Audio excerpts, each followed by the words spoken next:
वज़ीर आज़म ने किफ़ायत शहरी मंसूबे का ऐलान कर दिया। काबीना अरकान का तनख्वाहें और मुआवज़ात न लेने का फैसला। बड़े सरकारी घरों की फरोख्त के लिए कमेटी भी बनाई जा रही है।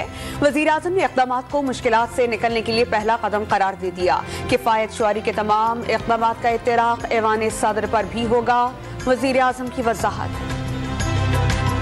10 माह में पाकिस्तान के साथ दुश्मनी की गई। शहबाज शरीफ ने कौम को मजीद महंगाई के लिए खबर देने के लिए लंबी तकरीर की। अवाम को पागल ना बनाएं, बाहर रखा हुआ चोरी का पैसा वतन वापस लाएं। चेयरमैन PTI ने तकरीर को मगरमच्छ के आंसू भी करार दे दिया। अगली हुकूमत PTI के आने का दावा भी कर दिया। काबीना ने सदर मुमलिकत की जानिब से इलेक्शन की तारीख के ऐलान को गैर आईनी करार दे दिया। वफाकी काबीना ने सदर मुमलिकत के ऐलान की मसम्मत की।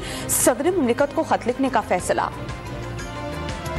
और वज़ीर दिफा ख्वाजा आसिफ की क़यादत में आला सतह के वफ़द का दौरा अफगानिस्तान। वफ़द की नाइब अफगान वज़ीर आज़म मुल्ला अब्दुल गनी बरादर से मुलाकात। दहशत गर्दी के बढ़ते हुए खतरे, TTP और दौलत इस्लामिया ज़ेर बहस। दोनों ममालिक का दहशत गर्दी से मौसर तरीके से निपटने के लिए ताउन पर इत्तेफाक।